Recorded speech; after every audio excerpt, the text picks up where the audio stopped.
Yes, good morning, children. Today I am going to explain this question to you. This is the question of determinant. So, this determinant 1, 1, 1, A, B, C in the second row, A cube, B cube, C cube in the third row. This determinant is equals to A minus B, B minus C, C minus A plus B plus C. This we have to prove. Okay. So, let us consider the left hand side. Before that, observe the right hand side brackets carefully. We should get A minus B, B minus C, C minus A, and this bracket A plus B plus C. Okay, so when we will consider the left hand side determinant, we'll try to get A minus B bracket. So for A minus B, how will you get A minus B bracket? This A is in the first column and B is in the second column. A minus B, for that we need to do the column transformation as C1 minus C2. So if we do C1 minus C2, we'll get A minus B, and here A cube minus B cube, and the first element will be 0. So while solving this, we'll try to focus on the right hand side. Whatever the brackets are on the right hand side, according to that we'll do the column and the row transformation. So here column transformation is comfortable. So consider the first column transformation as C1 changes to C1 minus C2. So you consider the left hand side first, write the left hand side, and your first step will be C1 changes to C1 minus C2. Observe C2 and C3 again. When we do C2 changes to C2 minus C3, we get B minus C, here we get 0, and here we'll get B cube minus C cube. Okay, the same column transformation, both the column transformation we can do in the same step. Okay, let us do the column transformation then. C1 changes to C1 minus C2, C2 changes to C2 minus C3. So first column will now C 0, this will be A minus B, A cube minus B cube. So I have written here the first column 0, A minus B, A cube minus B cube. Then second column will get changed to 0, B minus C, B cube minus C cube. Here I have written 0, B minus C, B cube minus C cube. And there is no change in C3. C3 will remain as it is. So write down C3 as it is, 1C C cube. It will remain as it is. Okay. Now here it is A minus B. Observe this column. In the column C1, this is A minus B, this is A cube minus B cube. So you know the formula for A cube minus B cube, children. We can write for A cube minus B cube the expansion of this using the formula. We get A minus B. Then the second bracket will be A square plus AB plus B square. Okay. Similarly, we can write for B cube minus C cube also. So B cube minus C cube is B minus C and B square plus BC plus C square.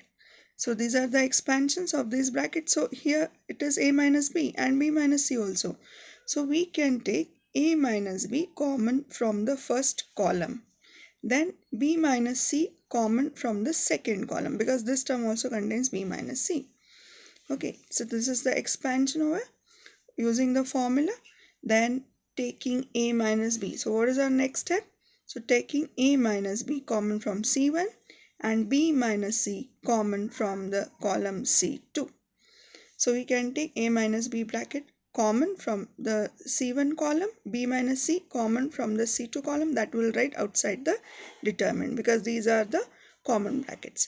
So in this way we get these two brackets we need on the right hand side. So in right hand side these are the two brackets, so we get this A minus B, B minus C. Okay, and automatically here we get 0. So 0, 0 and 0, 1. The remaining bracket you can write here, the leftover will be A square plus AB plus B square, and in the second column this bracket will left, B square plus BC plus C square.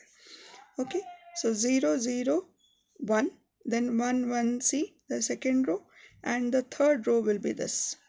Okay, now at this step also you can expand, because these two are zeros, only you have to multiply with this 1 into this determinant. Solve this determinant 1, 1 and these terms.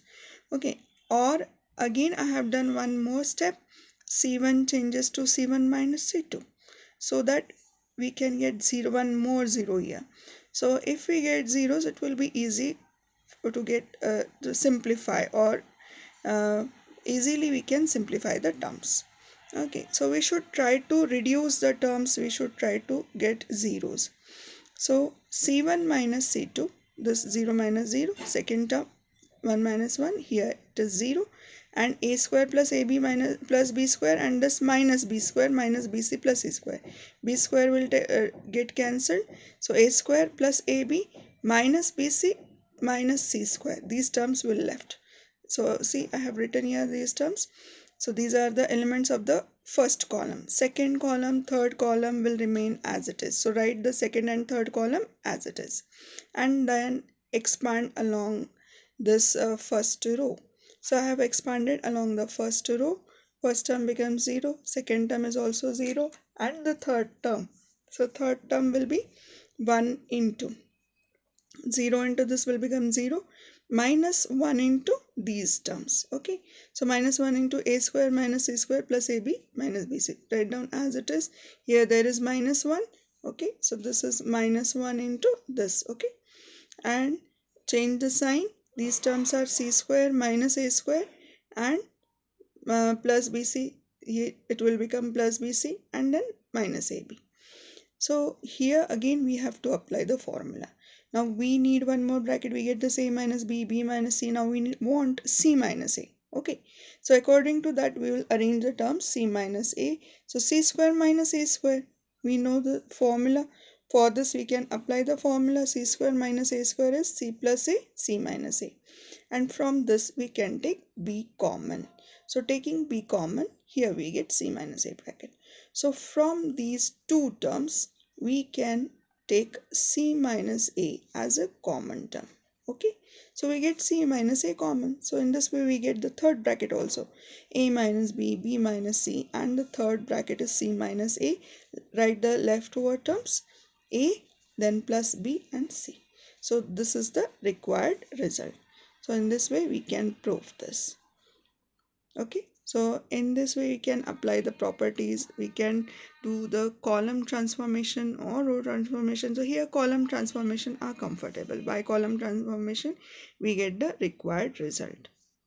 Okay.